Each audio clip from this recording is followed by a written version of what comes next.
Hello and welcome to another episode of Muscle for Life. I'm Mike Matthews, and hopefully this is one of the last quarantine stream episodes that I will be doing. It is April 23rd, and states are going to start opening back up. I guess some have already, actually. I think Georgia, South Carolina, areas in Florida. Hopefully we see more of that without big spikes in the virus, and then the rest of us who live in states that are still completely locked down, like I do. Virginia, my loser governor, has decreed that we all need to stay inside until June 10th, which is a wild thought considering that as of right now we have about 10,000 confirmed cases and a few hundred deaths. But anyway, here's to hoping for the best for everyone involved. Healthcare professionals and people on the front lines, people infected and fighting the disease, and people who are neither of those, but are itching to not just go back to the hair salon or the gym or the tattoo parlor,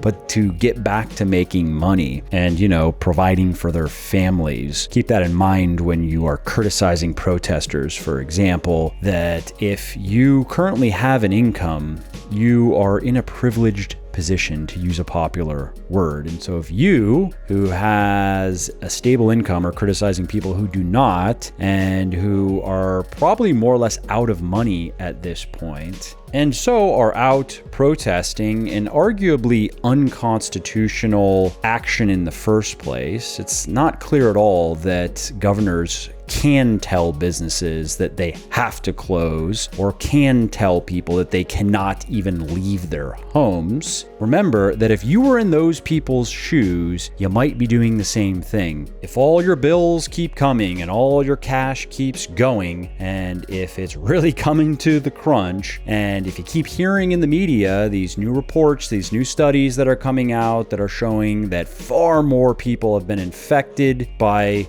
this virus than we have realized, which means that it's far less deadly than we thought, you too might start to wonder what the hell is going on, and you too might get fed up enough to go protest and say, I need to go back to work. I need to be able to provide for my family. Anyway, enough about the Rona, because that's not what today's episode is about. Today's episode is about strength training for women. And this is a chat I had with the lovely Mark Rippetoe, always fun to talk to. And this is a contentious topic. There's been a long ongoing argument over whether men and women should train differently, and if so, how differently should they be training? So many years ago, experts would say that women should really just be training with really light weights, Barbie weights, and very high reps, and that's how you toned and sculpted your body. That's how you got long, lean muscle like a dancer. Whereas men who want to be bulky and muscular,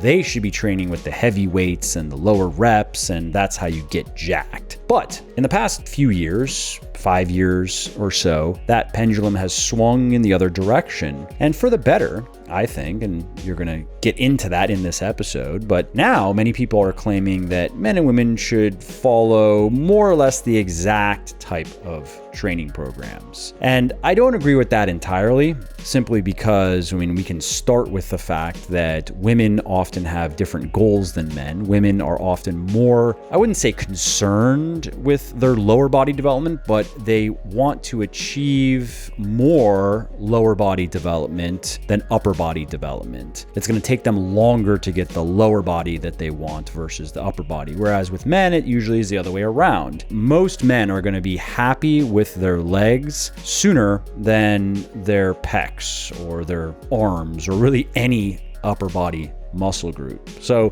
minimally, right, men and women should be training differently in that regard. There should be more emphasis on the lower body for most women and on the upper body for most men. But what about the details? What about the training principles and the programming, the specifics? How much should those things change for men and women? Well, if you're familiar with me and my work, you know that my position is more or less what I just outlined. The fundamental principles of training remain more or less the same, but how they're applied to men and women should differ men and women shouldn't be training exactly the same. And this is something I talk about in my books and articles and podcasts. And in this episode, though, we're going to hear Mark Rippetoe's take on it. And so in this interview, Mark is going to educate us on how and why women differ from men in terms of strength performance, what neuromuscular efficiency is, and why it matters when designing a strength program. And this is particularly with women. What vertical jumping skill tells us about motor units, power, and raw strength and athleticism.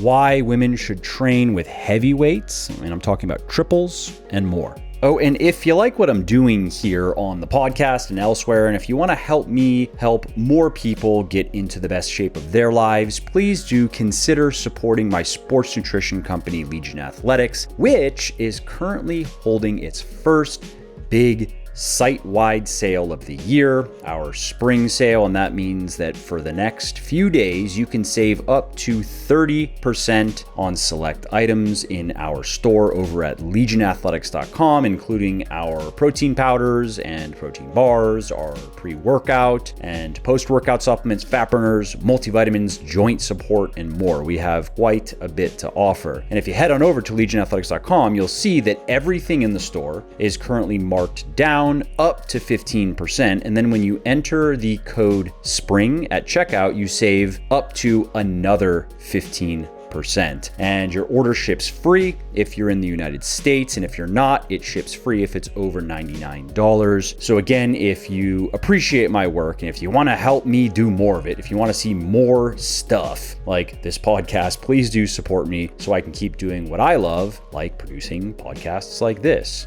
So to shop and save now, just head over to legionathletics.com and use the code SPRING at checkout, and you will save up to 30% on your entire order. Hey, Mark. Hey, Mike.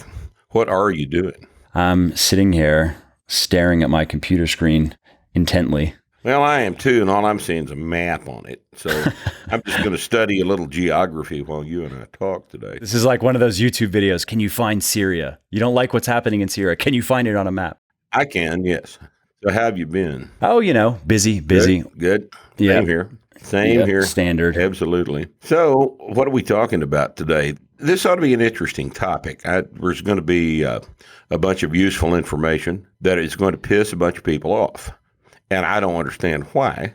That's par for the Rippetoe course. Well, it tends to do that. We're going to talk about women and training, performance, and there are differences. And that's what we're going to have to talk about, because the difference between men and women has to, in terms of their physiology, is the difference between their neuromuscular efficiency and the way they adapt to stress and what stress it takes to cause an adaptation. And these things have ramifications for performance and for training, and they have to be understood if you're going to train women, if you're going to charge people to train them, and they need to be understood if you are an athlete and you're trying to plan your own training. You have to understand that men and women respond differently to training by virtue of the fact that this thing's been up recently in the media, and I don't want to get into this transgender thing, but I recorded an episode just the other day with a professor who wrote an expert declaration on it, and it was a good episode. I'm not sure exactly in the sequence of things. It'll probably actually be live by the time this goes live. So, well, I'll listen to that. I'm interested in the topic because the vast majority of people, including the International Olympic Committee, don't seem to understand. Oh, and he talks about that. He talks about the 2005 position that the IOC took and how their words were best science. And he went and looked at what that was. And it was 4 studies on bone mineral density. That's it. And that's it. And that's it. But it has nothing to do so much with acute testosterone level as it does the testosterone level experienced by the fetus in the womb, which starts at about 8 weeks post-conception. If a fetus is bathed in testosterone for the entire length of time they're in utero, that sounds so nice. You have a different organism than one who is not. Men and women are different primarily because of their experience in utero. And all of the exogenous testosterone administered thereafter in the world does not produce the same outcome as what is experienced in utero by the fetus. And I guess you can see that in female bodybuilding, right? With the ones that are clearly on drugs or on all the drugs. And sure, they get big and they get freaky for women, but compare them to men. And then there's puberty as well, right? That's the next big exposure to testosterone, and the pump is primed well before puberty for the reception of the changes that come about as a result of the hormones that accelerate during puberty. But what you said was terribly important. You can give a female athlete all the testosterone and androgen you want. And what does it do to her standing vertical jump? Basically nothing, because the stage has been set prior to puberty. Neuromuscular efficiency differences between men and women are established in utero, and it doesn't make any difference what the IOC thinks about testosterone levels. That doesn't matter. Furthermore, everyone knows it doesn't matter.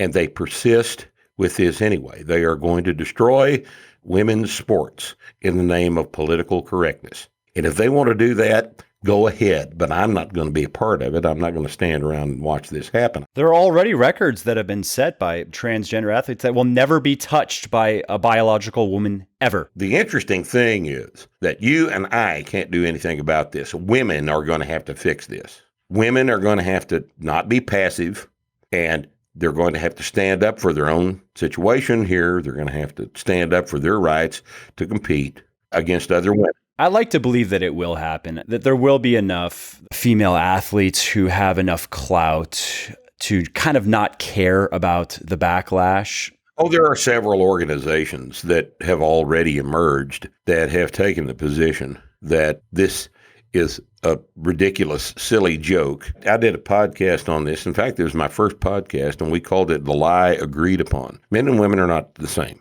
Men and women are different physically.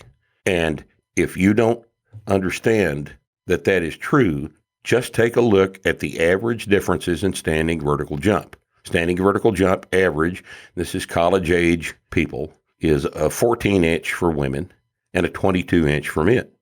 14 to 22 is the difference in the average vertical jump. And that difference is preserved in the records. The record female vertical jump is about 31, and the record male vertical jump is 46. So you see the same spread in the averages in the records.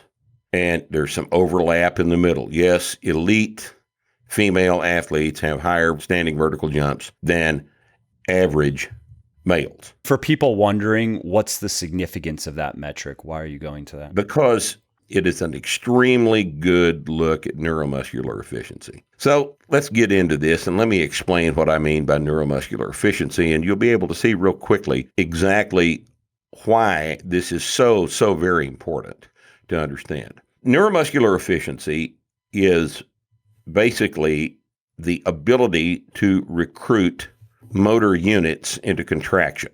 A motor unit is one motor neuron and all of the muscle fibers to which it is attached. One motor neuron innervates many muscle fibers. Okay, so you got one nerve, a whole bunch of fibers, and the number of fibers varies with the location in the body. But the mechanism, as we understand it now, is that when a nerve signal comes down to recruit a motor unit into contraction, all of the muscle fibers that are attached to that one neuron go into contraction. And it's an on-off switch. They're either in contraction or they're not. So for force production tasks that require low force production, like sitting in a chair or walking, not many motor units are required to come into contraction. And as the force production requirement of the activity goes up, more motor units are recruited into contraction. In other words, if you're laying down in bed, 1 or 2% of your motor units are in recruitment at any given time. And if you are under a 1 rep max squat, 96, 97% of your motor units are in contraction during that effort. Now, it's not 100% because nobody's that efficient. But the important thing to understand is that while a male can recruit 96 or 97% of motor units into contraction for a 1 rep max effort, a female might be able to recruit 80, 81, 82, maybe 83 or 4% of motor units into contraction. Now, that's a huge difference. And it has a lot to do with why standing vertical jump is different in men and women. Because the standing vertical jump is basically a counter movement jump without any foot movement. In other words, you don't take a step, you just reach down and jump up in the air, as everybody's seen done. Basically, what happens is the lowering, the eccentric part of the standing vertical jump acts as a signal to the neuromuscular system that a hard concentric contraction is about to occur. And it is a signal for the neuromuscular system to recruit more motor units into contraction for the subsequent counter movement jump that we're going to make. And the reason this is used as a test is because the lowering part of the standing vertical jump, the whole test takes about a second to perform. The concentric part, the extension of the knees and hips that carries you up off of the ground for the measured distance of the upraised hand that we use to indicate the height of the vertical jump, that contraction only takes about a quarter of a second. So the interesting thing about the standing vertical jump test is it is a very, very good indicator of how many motor units you can get into contraction in a very, very short period of time. It is a direct indicator of power production. How many motor units can you get into recruitment in a quarter of a second? If you are an average male, you can get 22 inches worth of recruitment into contraction in a quarter of a second. I'm a little better than that, but not much. But if you're a freak in the NFL, you can get 38 inches worth of motor unit recruitment into contraction in a quarter of a second. And this is what we're looking for when we want to pay people $3 million a year to play football for us. We don't want to recruit average specimen. And the standing vertical jump is almost completely controlled by genetics. It does not respond very well to training. This is what's so silly about rate of force production training. It doesn't affect anything really. There have been estimates that at best you can produce increases in maybe 20% in standing vertical jump tests over 4 years in a college strength and conditioning program. So if this thing is genetically controlled, it is the physical potential for power production is genetics, as I just observed, but it's also sex. It's physical sex. And the priming of the pump, so to speak, by the testosterone in utero while you're in the womb is what produces the difference in average standing vertical jumps in men and women. And you can't affect that with the subsequent administration of testosterone, because the primary effects of the testosterone in terms of power production and neuromuscular efficiency are built in when you're born, because all the mechanisms that develop in the presence of testosterone while the fetus is developing are what makes the standing vertical jump and power production different in men and women. Makes sense. Now, if you look at this, you will see that, and this is just to pull some numbers out of my ass, all right? Let's say that a guy with 38-inch vertical can, in a quarter of a second, get 65% of his motor units into recruitment. What does a person with a 22-inch vertical jump have for motor units in recruitment? Probably less than 40%. And if you look at this is a terribly important thing to note. This may be a silly question, but I'm just going to ask it. So the strength of those muscles doesn't impact the amount of... Of course it does. Okay. Some people might be wondering, well, wait a minute, if I'm training and I'm gaining muscle. You are getting... And I'm getting stronger. You are getting stronger. But you're not going to be able, as a result of getting stronger, to get more motor units into recruitment. Sure. But if you gain muscle, though, right, then you have... If you gain muscle, then the motor unit recruitment that you can effect is a stronger muscle contraction. And you would see an improvement, right? You would see an improvement. I've got a good analogy for that I'll explain in just a second. You've got more motor units in recruitment if you're more neuromuscularly efficient. Or if you're just more muscular, right? No, not necessarily at all. No, there are very strong power lifters with 28-inch vertical jumps because a deadlift doesn't have to be performed quickly. A jump does. Right. So if you've got a whole bunch of motor units in recruitment, let's say 65% of your muscle cross-sectional area is in contraction. And let's say that's your genetic, that's it. That's what you've got. Yes, is in contraction. 65% of your muscle is in contraction, as opposed to 40% or 38% of the muscle that's in contraction. You've got two completely different neuromuscular events taking place there. Oh, okay. It's that forceful jump versus the grinding squat. Right. They're not equivalent events. A deadlift might take 8 seconds. A clean, if you haven't finished your clean in 1.2 or whatever it is seconds, it's not a clean. It's a miss, right? Some activities are inherently explosive. And the standing vertical jump is so valuable as a test for this because it is not, there's no technique in it. You just reach down and jump up. You can't game the test. This is why it tells us who we're recruiting, not what their training needs to be. Okay? If they're explosive, they're explosive.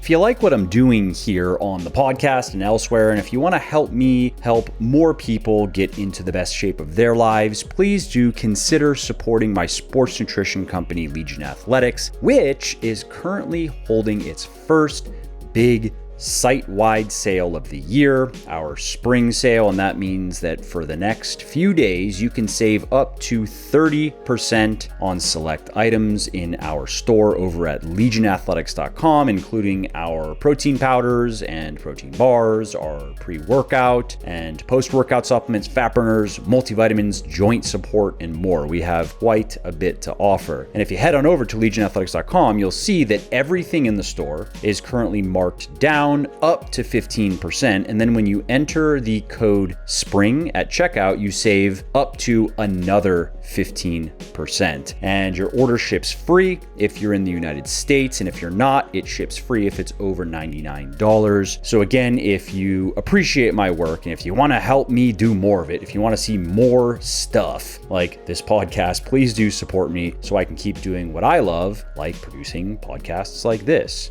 So to shop and save now, just head over to legionathletics.com and use the code SPRING at checkout and you will save up to 30% on your entire order. So quick question. So let's say you had some untrained person, genetically, they can recruit 65% in this jump. And so they do it. Okay, fine. And then they train for a bit. And yes, it's strength training. It's a different neuromuscular event, but they gain muscle. So now that 60 to 65% of recruitment is recruiting more muscle mass than previously. I mean, that should improve their jump, right? But it doesn't. Huh. Why is that? But it doesn't because of the amount of, what are you jumping off the ground against?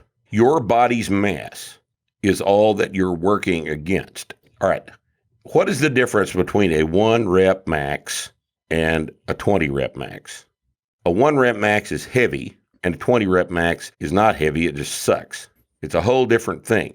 You cannot recruit maximum levels of motor units into contraction in the absence of sufficient resistance to make it necessary. And your body weight is not enough resistance to recruit maximum levels of motor units into recruitment because you only weigh 195 pounds. You only weigh 225.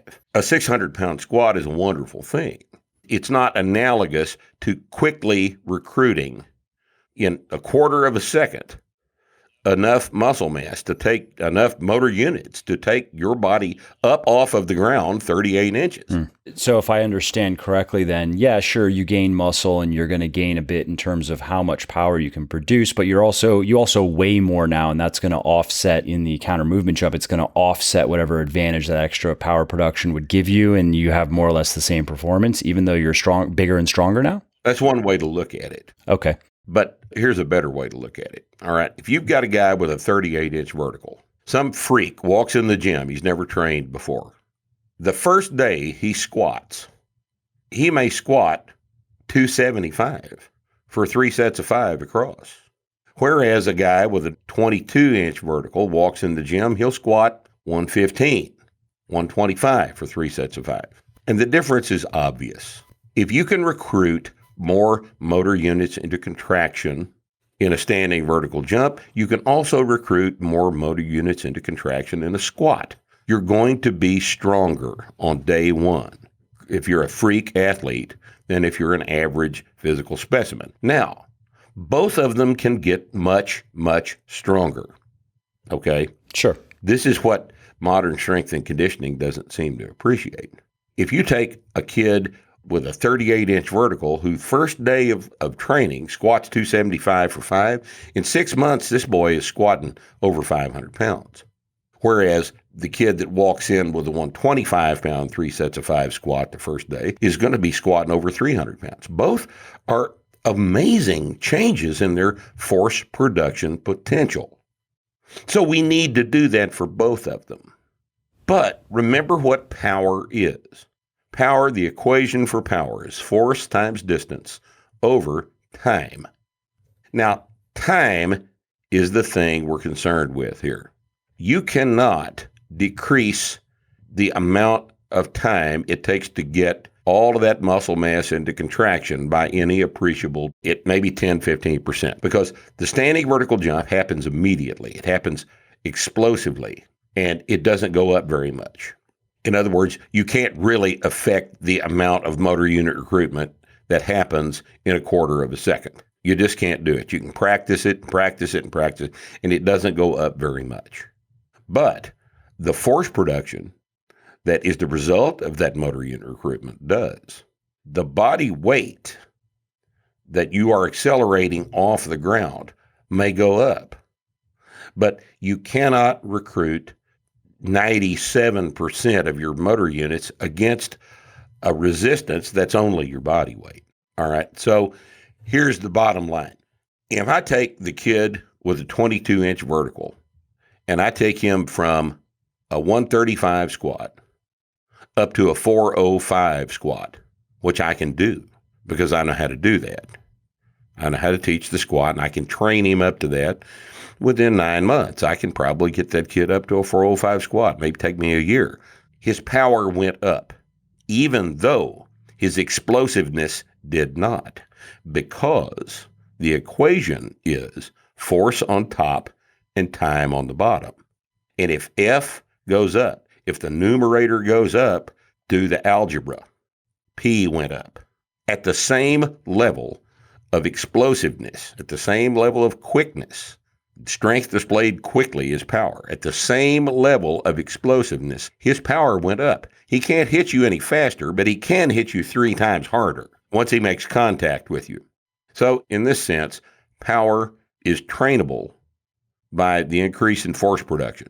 Now, back to women. Women don't do the T part very well because they cannot recruit a whole bunch of motor units into contraction in a very, very short period of time. And this is one of the handicaps imposed on people by the absence of testosterone in utero. All right. Women are not as explosive as men. Ask them. They'll tell you. Does Ronda Rousey really want to fight Conor McGregor?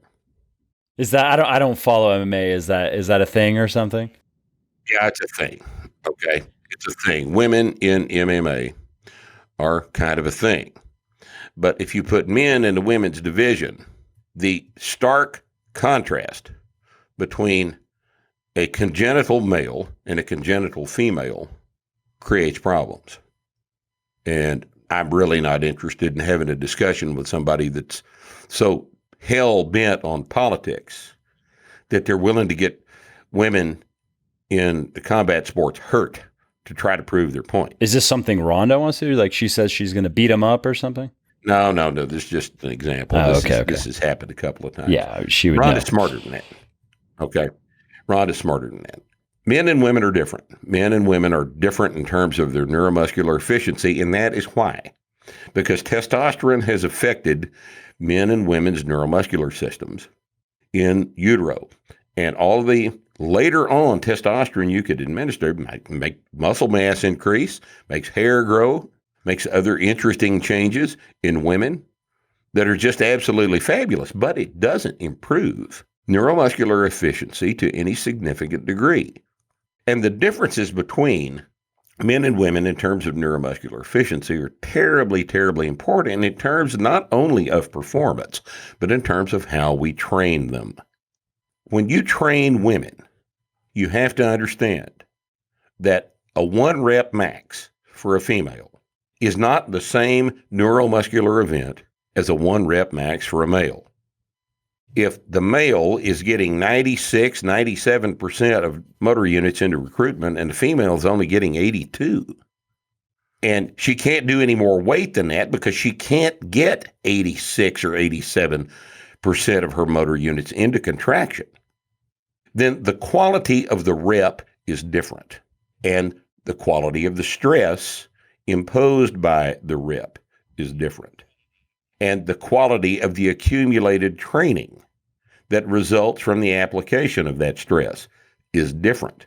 And this has to be taken into consideration. For example, it's been observed for decades that women can do a much higher percentage of their 1 rep max for a set of 5 than men can. For example, what is your 1 rep max bench right now, Mike? Oh, I'd have to pull up my training spreadsheet. I want to say probably in the range of 290, 295 maybe. Okay, so let's say it's 300. All right.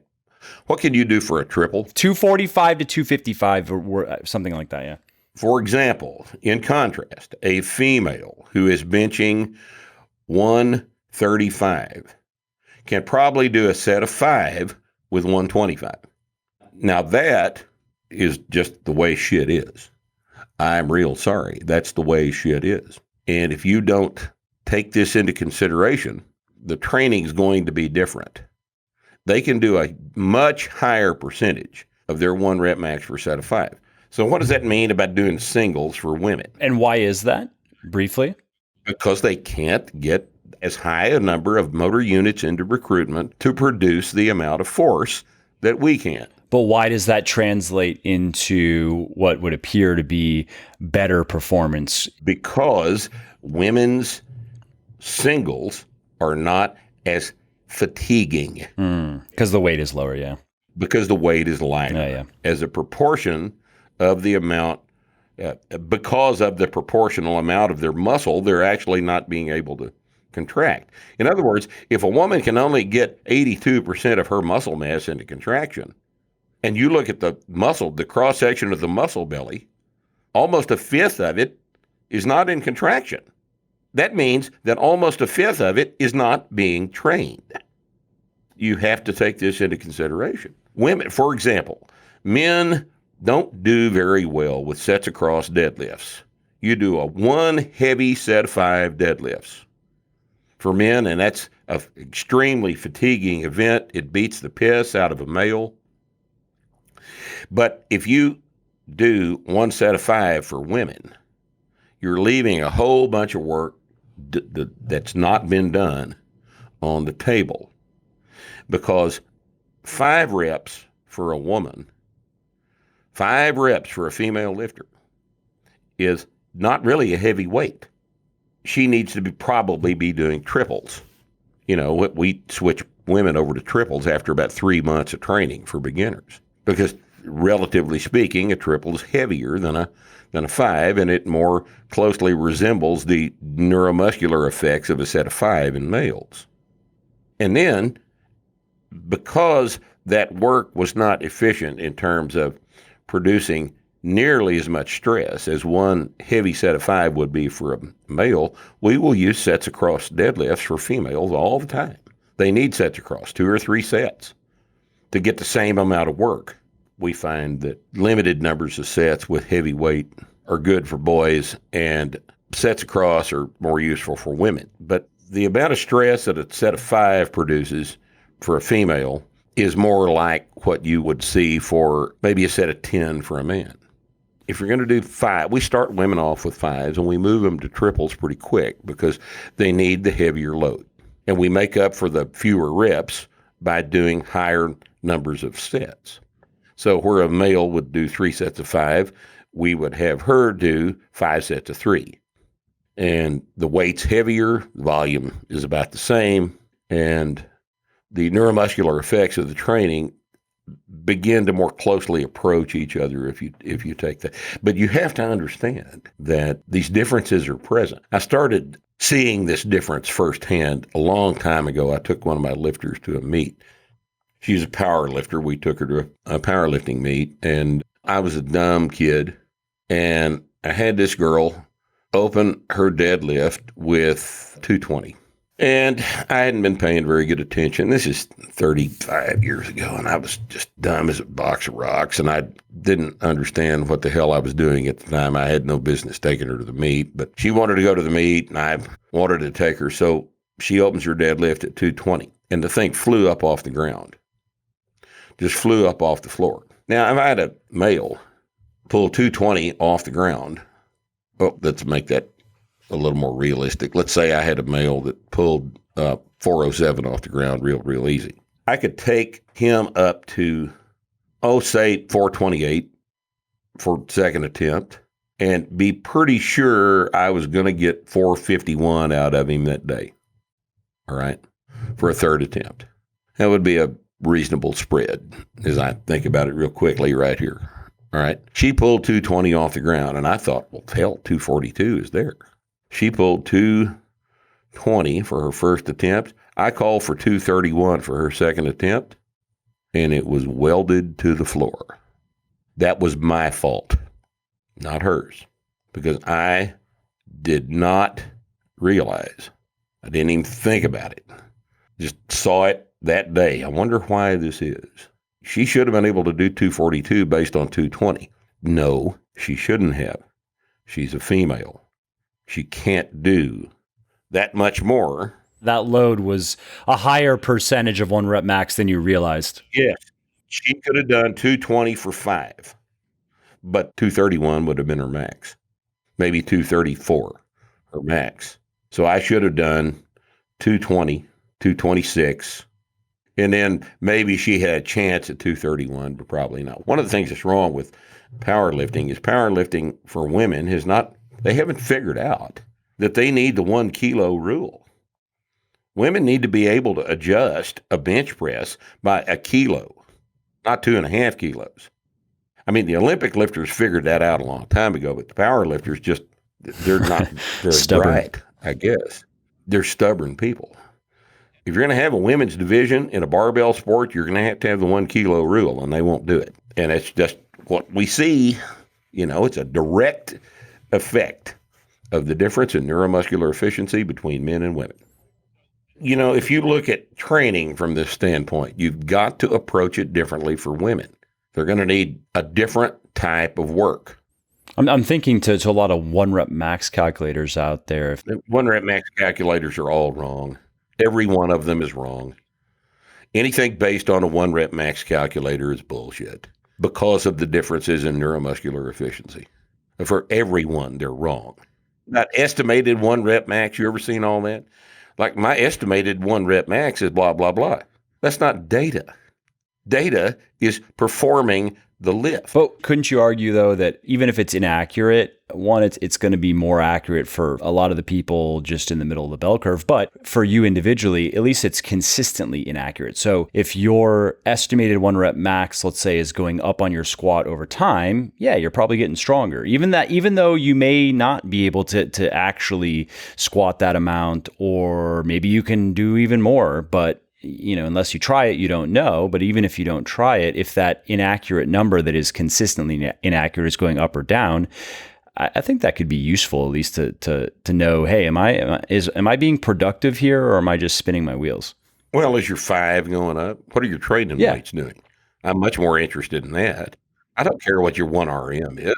If your sets of 5 are going up every week, guess what your 1RM is going to be doing too. Well, yeah, but take someone like me, right? So I've been training for a while and there's not much left for me to even gain in the way, at least in the way of muscle. I could probably gain back a little bit of muscle and strength that I had at my peak when I was maybe 27, 28, but there's really not that big of a difference.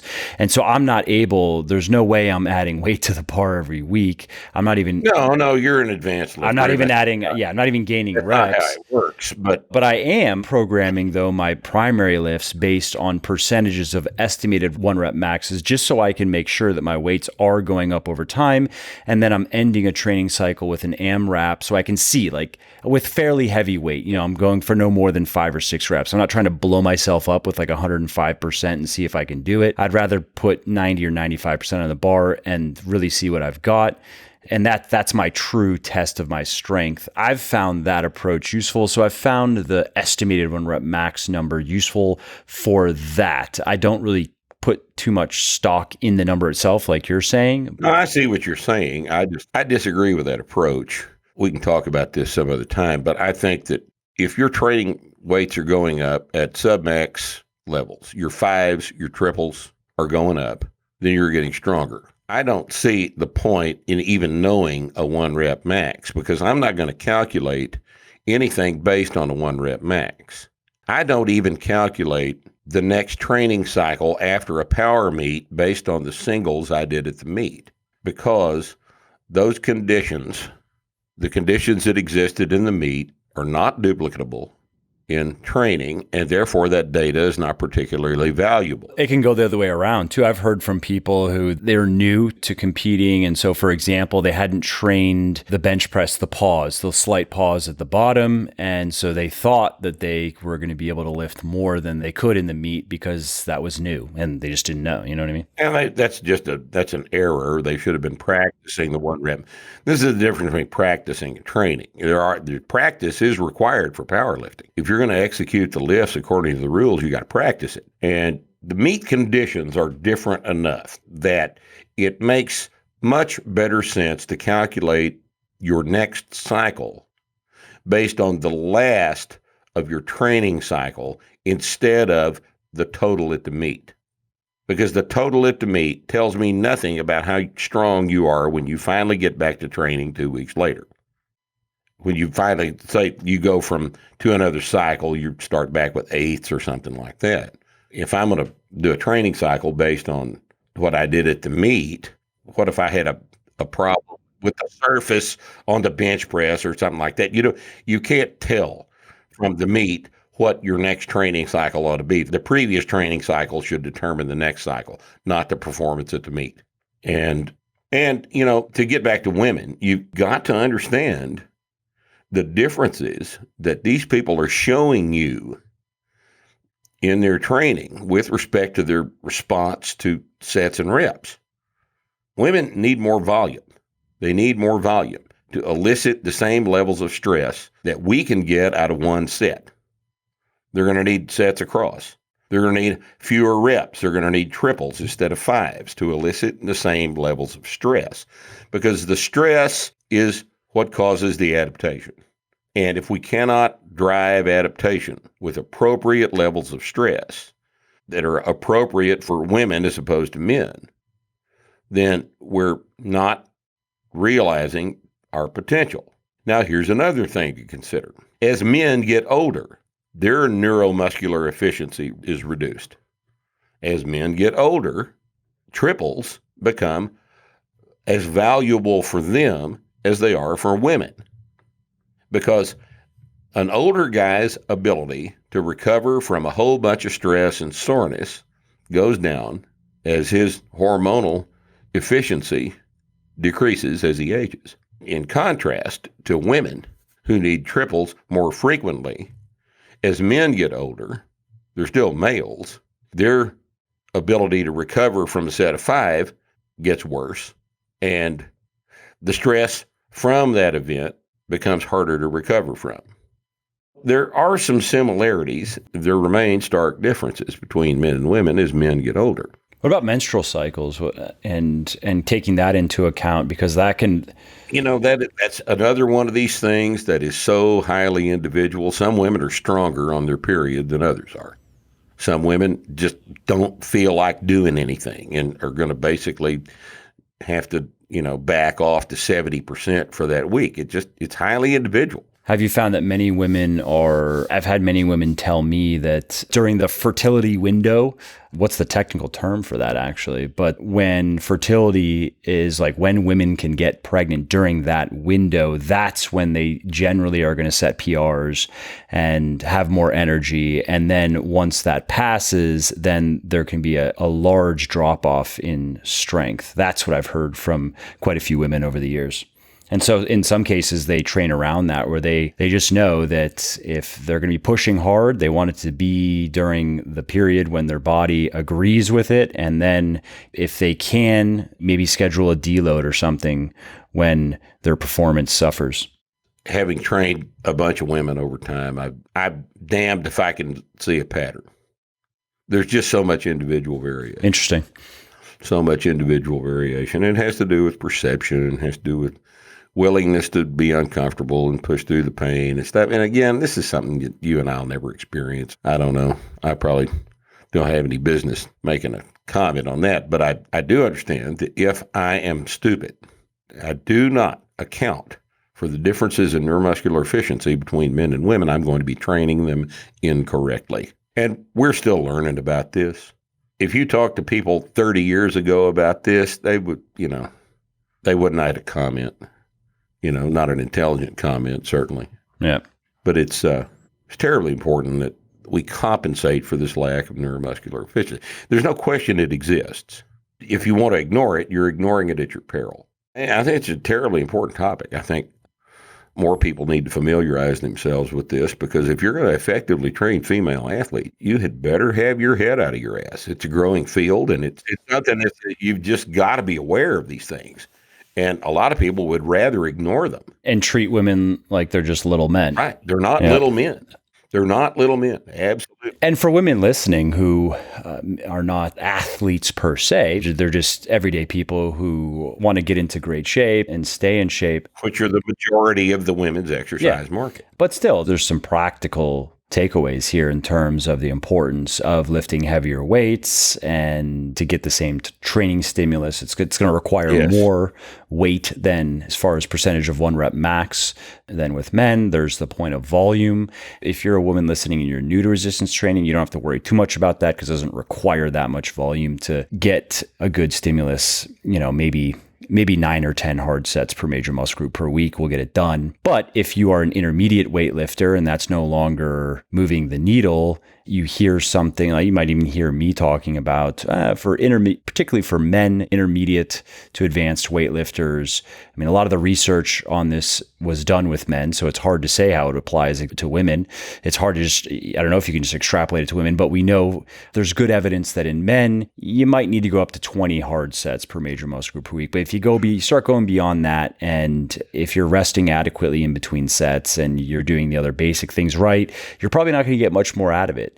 And so for women, though, the average woman is, I guess it's fair to say, Mark, that the average intermediate or advanced female weightlifter will need probably more volume than the average male to continue making progress. Absolutely true. And here's another thing. Let's not forget that all of this stuff points to shorter rest times between sets for women. If each one of the sets is less fatiguing, then she could probably do 2 to 3 minutes between sets, where we might require 8 to 10 minutes between sets. 8 to 10 minutes? Because come on. She's just not as tired because she can't make herself as tired. Like, you bonehead, we're not doing cardio. We're trying to get the last rep of the 5th set. If we need to rest 20 minutes, that's what we'll do. But females don't need to rest that long. Women could go 3 minutes between sets and have exactly the same amount of recovery. So all of this has to be kept in mind. All of these factors, you just have to remember the primary thing. And that makes me think, I've heard from quite a few women over the years, this has been just a common comment, that even resting 2 or 3 minutes often feels like it's unnecessary. Now, this is usually because women are coming from more of a cardio background, or they're not really training. It's kind of just move around a lot, burn calories, do a bunch of exercises back to back. But there also is that point though, that certainly resting 3 or 4 minutes is going to feel unnecessary probably to most women. And if they're using fairly heavy weights, whereas for a guy doing a heavy set of squats, 3 or 4 minutes, for me, that's 3 minutes is the minimum. 4 minutes is probably the maximum for me, but 2 minutes would not be enough. That's going to impair my performance of the next set for sure. But you're not doing the same thing we're doing. We're trying to see how many. Our primary emphasis on my side of the table over here is that we need to get the 5th rep of the 3rd set of 5. And whatever we need to do, however long we need to rest to do that, we will. At first, you won't need but 5 minutes between sets. But if you're doing 4:05 for 3 sets of 5, and you need to rest 15 minutes between the 2nd set and the 3rd set, then rest 15 minutes. We're handling heavy weights, and we're concerned about the 5th rep. We have to get the 5th rep. And if you fool around and wait 5 minutes when you should have waited 10 or 15, and you only get 3 reps of the last set, that's an error. That's an error. It's an unforced error. You rest long enough. But women don't need to rest that long because they're not as fatigued as we are, because they can't make themselves as fatigued as we can. So they have to substitute volume. They have to go up in numbers of sets in order to experience even close to the same amount of fatigue that we do. And that's really the primary things to keep in mind. They're not recruiting as much muscle mass into contraction as we are. They're not going to be as strong as we are, not going to be as explosive as we are. Anything in the way of recovery? That's not something that... They recover faster because the fatigue is lower. These, of course, are sweeping generalizations. You'll find women that respond quite a bit like... Occasionally, you'll find women that respond more like men do. I know a couple. But as a general rule, these are the observations that you should keep in mind until proven otherwise. And it all has to do with neuromuscular efficiency. And all of that comes from the experience that we all have in the womb, whether there was testosterone present or not. That's the bottom line, man. I like it. Simple, straightforward. Mm-hmm. Mike, thank you. Yes, thank you as always. It's been enlightening. I don't think we triggered anybody. There was a little quip in the beginning, but that was mild. We'll have triggered somebody. That's true. We talked about we'll have triggered somebody, you know. Well, let's wrap up with any news that you want to share, anything new and exciting that you have coming you want people to know about. Obviously, people know they can find you at startingstrength.com. Yeah, I'm at startingstrength.com, and we've got some irons in the fire that I can't really talk about right now, but a couple of potentially very major developments. And when I'm more certain of this, I'll talk about it on the website. But our coaching development course continues to generate new courses. We've got seminars every month. All of this stuff, got content every day, different content every day at startingstrength.com. My podcast is Fridays, and it's out on all the podcast distribution networks, and it's on the video of that podcast is on startingstrength.com. And the podcast name for people? Starting Strength Radio. Cool. And we do that every Friday. We've got topics that involve things other than training too. You might be surprised. We just got through doing one on homeschooling. Oh, interesting. And it's terribly interesting. And it's a very important podcast. Did you bring somebody on, or did you just talk about it? Yeah, no, we've got Nick Delgadillo. Nick here at Starting Strength at the Asgard Company. He homeschools his kids, and we talked at length about that. Had an interesting thread happen over at the website. We decided to expand upon that, and it turned out to be a very important show. Have you done climate change yet? No. I'm a geologist, not a climate scientist. In other words, I'm a scientist, not a climate scientist. So, well, cool. So Starting Strength Radio, startingstrength.com. Yes, sir. And thank you again. I look forward to the next one. As always, these are always some of the more popular episodes. So good. Well, we'll just wait and see how this one is received. A lot of people would just rather pretend. We'll forge ahead and tell the truth anyway. Speak truth to power. That's what it's about these days. Mm-hmm. All right, well, that's it for today's episode. I hope you found it interesting and helpful. And if you did, and you don't mind doing me a favor, could you please leave a quick review for the podcast on iTunes or wherever you are listening from? Because those reviews not only convince people that they should check out the show, they also increase the search visibility and help more people find their way to me and to the podcast and learn how to build their best body ever as well. And of course, if you want to be notified when the next episode goes live, then simply subscribe to the podcast in whatever app you're using to listen, and you will not miss out on any of the new stuff that I have coming. And last, if you didn't like something about the show, then definitely shoot me an email at mike@muscleforlife.com and share your thoughts. Let me know how you think I could do this better. I read every email myself, and I'm always looking for constructive feedback. All right, thanks again for listening to this episode, and I hope to hear from you soon.